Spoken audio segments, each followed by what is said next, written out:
warahmatullahi wabarakatuh. Halo semua, kenalin nama aku Sundara Hairisi, C14190048 BDP 56. Di video kali ini aku bakalan bahas materi praktikum fisiologi reproduksi organisme akuatik dari bab 2 sampai bab 11. Langsung aja kita ke pembahasannya. Bab yang kedua ini adalah ciri seksual dari ikan, yaitu ciri seksual primer ini merupakan organ yang berhubungan langsung dengan sistem reproduksinya, di mana pada betina ini terdapat ovarium, sedangkan pada jantan ini terdapat testis. Nah, ciri seksual sekunder ini merupakan sifat seksual yang tidak berhubungan langsung dengan sistem reproduksi. Biasanya itu dapat dilihat secara langsung oleh mata ataupun menggunakan perbandingan. Nah, di sini juga dibagi lagi menjadi dua, ada dimorfisme dan juga dikromatisme. Di mana kalau dimorfisme ini, dia ini bisa disebut sebagai ciri biologis dari ikan seperti bentuk, ukuran, ataupun panjang. Dan kalau dikromatisme ini berupa kayak corak ataupun warna. Seperti pada ikan mas, di mana ikan mas jantan ini ditandai dengan bentuk tubuh yang lebih ramping, dengan perut rata, dan memiliki lubang urogenital yang memanjang, dan dia ini ada 2 lubang. Sedangkan untuk ikan mas yang betina ini bentuknya itu bentuk tubuh dari perutnya ini lebih bulat dibandingkan dengan jantan, serta lubang urogenitalnya ini bulat dan memiliki 3 lubang, di mana biasanya warna ikan mas jantan ini lebih cerah dibandingkan dengan warna pada ikan mas betina. Dapat dilihat secara langsung, di sini terdapat ikan mas. Nah, di sini tuh kita dapat lihat ciri seksualnya, di mana di sini ini tuh ikan mas betina yang dilihat dari bentuk tubuh dan juga perutnya, di mana lebih melebar dan juga perutnya lebih bulat dibandingkan ikan yang jantan, dan di lubang urogenitalnya juga dia bentuknya bulat jika dipijit atau di stripping. Perutnya itu tidak mengeluarkan cairan berwarna putih seperti jantan.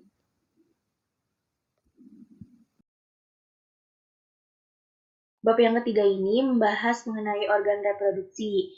Nah, sistem reproduksi ikan mas ini dengan perkembangbiakan secara seksual dimulai dari gonad, yakni ovarium pada ikan betina dan juga testis pada ikan jantan, di mana ovarium pada ikan betina ini menghasilkan sel telur dan testis pada ikan jantan ini menghasilkan spermatozoa. Untuk yang selanjutnya ini bab keempat, yaitu perkembangan gonad, di mana perkembangan gonad ini kaitannya sangat erat dengan TKG atau tingkat kematangan gonad.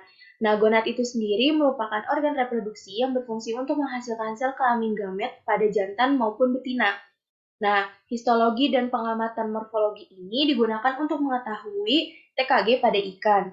Dapat dilihat pada tabel TKG antara betina dan juga jantan pada ikan mas ini. Pada intinya, TKG 4 baik pada ikan jantan maupun ikan betina ini mengalami kematangan seperti telur lebih berwarna kuning sehingga mudah untuk dipisahkan. Sedangkan pada jantan ini testisnya lebih terlihat jelas dan juga lebih terlihat pejal. Dapat terlihat dengan jelas. Untuk yang selanjutnya, bab dari kelima ikan itu mas yang ada telah diameter dibedah, telur dan bahwa frekuensitas gonad ikan dari mas ini termasuk ikan, ke di dalam mana TKG frekuensitas ini ketiga. sebagai jumlah telur yang terdapat dalam ovari yang telah mencapai TKG. Biasanya ini atau khususnya ini TKG 3, 4, dan juga 5 pada ikan yang diambil dari 3 bagian yang berbeda. Yang pertama itu ada dari bagian lobus anterior, terus bagian median, dan juga bagian posterior. Nah, tujuan dari diambilnya dari beberapa bagian yang berbeda ini karena nggak semua ikan ini kematangan gonadnya itu berada pada satu tempat yang sama. Nah, di dalam frekuensitas ini juga umur sangat mempengaruhi tingkat tingginya frekuensitas, karena semakin lama ataupun semakin banyak ikan itu telah memijah, maka si frekuensitasnya ini semakin tinggi. Untuk yang selanjutnya ini ada diameter telur, di mana dia ini dapat mempengaruhi perkembangan dan juga pertumbuhan di awal kehidupan larva, di mana ukuran diameter telur ini dapat menjadi indikator banyaknya nutrisi yang tersedia. Yang selanjutnya ini bab ke-6 ada HSI dan juga GSI. Nah, HSI atau hepatosomatic index merupakan nilai yang dihitung berdasarkan perbandingan bobot tubuh ikan dengan hati. Nah, HSI ini menggambarkan proses metabolisme di hati, sedangkan GSI atau gonadosomatik merupakan nilai yang dihitung berdasarkan perbandingan antara bobot gonad dengan bobot tubuh si ikan. Nah, ikan mas ini memiliki nilai GSI-nya ini kurang dari 20% yang mengindikasikan si ikan mas ini dapat memijas sepanjang tahun. Pertama, yang bakalan aku bahas ini adalah induksi hormon. Nah, salah satu hormon yang aku ambil dari jurnal penelitian ini adalah penyuntikan hormon ovaprin pada ikan. Nah, ovaprin ini sendiri merupakan hormon campuran antara analog salmon gonadotropin relasi hormon atau yang sering disebut dengan SGNRH alpha dan juga antidopamin. Nah, ovaprin ini sendiri itu fungsinya ini untuk merangsang dan mempercepat ataupun memacu hormon gonadotropin pada tubuh ikan sehingga dapat mempercepat proses ovulasi dan juga pemijahan. Dalam penelitian yang telah dilakukan oleh Sinjal pada tahun 2014 mengenai efektivitas ovaprin terhadap lama waktu pemijahan dan sintasan larva ikan lele dumbo atau Clarias garipenus dengan 4 perlakuan yang masing-masing ada 3 kali pengulangan. Untuk yang perlakuan A ini, dia ini dengan penambahan dosis ovaprin sebanyak 0 ml per kilogram berat badan ikan. Untuk perlakuan B ini dengan penambahan dosis ovaprin sebanyak 0,3 ml per kilogram berat badan ikan. Perlakuan C sebesar 0,6 ml per kilogram berat badan ikan. Perlakuan D sebanyak 0,9 ml per kilogram berat badan ikan. Nah, penyuntikan ovaprin ini dilakukan setelah ikan uji yang ditimbang untuk menentukan berapa dosis ovaprin yang akan diberikan. Yang selanjutnya disuntikkan ke dalam tubuh ikan melalui punggungnya dengan kemiringan 40 sampai 45 derajat Celcius. Pembahasan yang kedua yaitu mengenai hipofisa. Nah, hipofisa ini sendiri merupakan suatu kelenjar yang terdapat pada hipotalamus yang terletak di bawah bagian otak. Nah, salah satu tujuan dari perangsangan ikan dengan pemberian hipofisa ini untuk merangsang pemijahan ovulasi bagi ikan yang matang gonad akan tetapi tidak dapat memijah secara alami.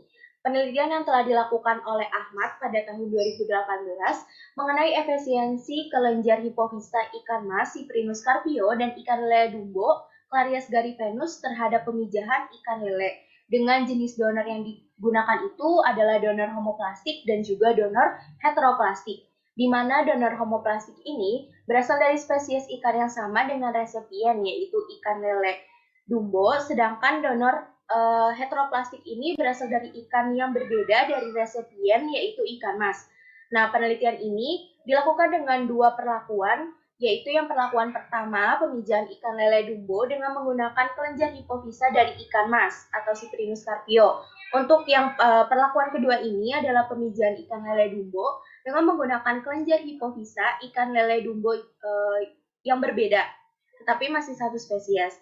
Nah, pengambilan kelenjar hipofisa ini dengan cara memotong kepala ikan donor menggunakan pisau yang tajam di depan sirip punggung dalam kedudukan horizontal. Kemudian kepala ikan yang sudah terpotong ini dihadapkan ke bagian atas lalu dipotong secara vertikal di atas lubang hidung sampai ke bawah. Kelenjar hipofisa yang terletak di bawah otak besar ini berwarna putih. Nah, penyuntikan kelenjar hipofisa ini terhadap si ikan resepien ini dilakukan dengan menggunakan squid berkapasitas 3 cc dan juga jarum dengan nomor 18 dan juga nomor 2 sesuai dengan ukuran ikan.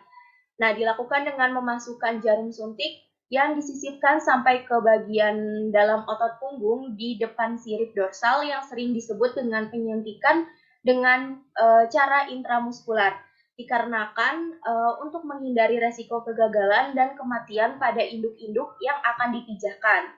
Hasil pengamatan waktu pemijahan selama penelitian adalah rata-ratanya 11 jam 18 menit sampai 11 jam 38 menit setelah ikan resepien disuntik. Nah, tingkat daya tetas telur ikan uji selama penelitian ini adalah 14,41 sampai 15,67% dengan kelangsungan benih ikan lele dumbonya ini sekitar 91,74 sampai 93,63% dengan tingkat mortalitas atau mortalitas mini sebesar 6,36 sampai 8,26%. Nah, penggunaan kelenjar hipofisa yang berbeda ini ternyata tidak berpengaruh nyata terhadap waktu pemijahan, daya tetas, dan kelangsungan hidup benih si ikan lele dumbonya ini. Nah, kelenjar hipofisa yang satu jenis dengan ikan resepien inilah yang paling efisien dibandingkan dengan kelenjar hipofisa yang bersifat universal, yang contohnya itu ikan mas tadi. Berikut merupakan cara-cara buat ngambil hipofisa yang telah dilakukan secara offline oleh kelompok 3. Di sini tuh dari kepala ikan mas untuk mencari dan diambil hipofisanya. Dan yang selanjutnya adalah untuk induksi hormon. Seks reversal atau pengarahan kelamin merupakan salah satu teknik budidaya dalam proses jantanisasi ikan hias secara monokultur. Teknik seks reversal ini pada umumnya dilakukan melalui teknik perendaman, penyuntikan, ataupun melalui pakan menggunakan hormon. Nah, tujuan dari adanya seks reversal ini atau pengarahan kelamin itu untuk merubah kelamin ataupun karakter seksual dari betina ke jantan itu disebut dengan maskulinisasi, sedangkan dari jantan ke betina itu disebutnya feminisasi. Nah, penerapan seks reversal ini dapat diterapkan pada ikan hias seperti sudah banyak contohnya itu ada ikan gapi dan juga ikan cupang, dan kepada ikan hias contohnya itu ikan nila. Pengamatan jenis kelamin ikan nila dilakukan berdasarkan identifikasi melalui jaringan gonad dengan pewarnaan menggunakan asetokarmin, di mana asetokarmin ini merupakan larutan pewarna yang digunakan untuk mewarnai gonad untuk pemeriksaan melalui mikroskop. Adapun tahapan-tahapan prosedur yang dilakukan pada saat praktikum yang dilaksanakan Kamis kemarin pada gonad benih ikan, yang pertama siapkan sampel ikan yang akan dibedah, di mana untuk diambil gonadnya. Nah, usahakan ikan yang digunakan ini yaitu benih ikan dengan umur 1 sampai 1 bulan. Yang kedua, bedah benih ikan mulai dari insang sampai lubang urogenital. Usahakan dalam pembedahannya ini jangan sampai saluran pencernaannya hancur. Yang ketiga, setelah itu gonad yang telah didapatkan ini dicacah dan diletakkan di atas gelas objek. Diusahakan agar gonad pada gelas objek ini tidak terlalu tebal agar hasil dari mikroskopnya juga gampang diketahui. Yang langkah selanjutnya ini yaitu pewarnaan larutan menggunakan asetokarmin, di mana asetokarmin ini diteteskan pada objek sebanyak 1-2 tetes dan ratakan. Yang kelima, gelas objeknya yang telah diteteskan ini ditutup dengan kaca penutup dan diamati di bawah mikroskop. Setelah diamati di bawah mikroskop, maka langkah selanjutnya ini adalah pengamatan dilakukan untuk membedakan antara benih ikan nila ini berjenis kelamin betina ataupun jantan. Dari gambar di atas, hasil penelitian yang telah dilakukan oleh Liana mengenai efektivitas aromatase inhibitor yang diberikan melalui pakan buatan terhadap seks reversal ikan nila merah Oreocomis sp mengenai amatan histologi identifikasi kelamin sama dengan hasil yang telah dilakukan oleh praktikan secara langsung dalam praktikum fisiologi reproduksi organisme akuatik mengenai identifikasi kelamin menggunakan autokarmin yang diamati di mikroskop dengan perbesaran 40 kali. Dapat dilihat untuk gonad benih ikan jantan bulatannya lebih kecil dibandingkan dengan gonad benih dari si ikan betina. Uji serologis yang banyak diaplikasikan di dunia maupun di Indonesia untuk diagnosis serologis pada manusia dan hewan adalah ELISA. ELISA merupakan uji serologis yang sensitif dan spesifik, membutuhkan sangat sedikit antigen dan dapat menguji banyak sampel dengan mudah di laboratorium. Namun demikian, ELISA membutuhkan keterampilan yang memadai, larutan dan peralatan khusus seperti ELISA Reader, larutan dapar, membutuhkan waktu uji cukup lama sekitar 4-5 jam, dan enzim yang digunakan memerlukan penanganan rantai dingin serta memiliki banyak tahapan yang berpotensi mengakibatkan kegagalan dalam uji. Perkembangan budidaya ikan sangat dipengaruhi oleh pengadaan benih ikan, di mana masalah yang sering timbul dalam pengadaan benih ini berupa masa pematangan gamet antara induk ikan jantan dengan induk ikan betina yang terjadi tidak secara bersamaan. Nah, maka dari itu alternatif yang dapat dilakukan salah satunya ini melalui penerapan bioteknologi reproduksi, yaitu preservasi sperma atau pengawetan sperma. Ikan tawes atau Barbonimus gonionotus merupakan salah satu ikan asli perairan umum Indonesia dan telah lama dikenal sebagai ikan konsumsi penting. Untuk meningkatkan produksi tawes diperlukan benih dengan jumlah yang cukup banyak, kontinu dan juga bermutu baik. Sebagai upaya yang dilakukan untuk memperbesar jumlah produksi benih, dapat dilakukan dengan cara pengenceran spermatozoa dengan harapan jumlah telur yang dapat dibuahi ini semakin banyak. Nah, permasalahan yang sering dihadapi dalam pengenceran spermatozoa ini salah satunya dari pemilihan bahan pengencer sperma itu sendiri, di mana tujuannya ini kan buat kemampuan si sperma dalam membuahi dan juga motilitasnya tetap prima. Sedangkan menurut Hijriana tahun 2014, pengencer sperma ikan yang sering digunakan itu adalah NaCl fisiologi, di mana larutan ini sifatnya itu isotonis terhadap plasma. Nah, bahan pengencer yang baik itu yang mempunyai sifat untuk menjaga keseimbangan elektrolit dan juga bersifat isotonik serta mempertahankan tekanan osmotik agar tetap sesuai dengan semisal plasma dan juga dapat mensuplai nutrisi sebagai sumber energinya. Berdasarkan hasil gambar dari pengamatan mikroskopi sperma ikan tawes, menunjukkan bahwa sperma ikan tawes ini yang telah dilakukan pengenceran, maka tingkat kepadatannya itu rendah, sedangkan yang tidak dilakukan pengenceran ini tingkat kepadatannya itu sangatlah tinggi. Simpen di mana ya? Ini kuat ya? Berikut merupakan langkah-langkah untuk teknik pengawetan gamet untuk melihat pergerakan sperma.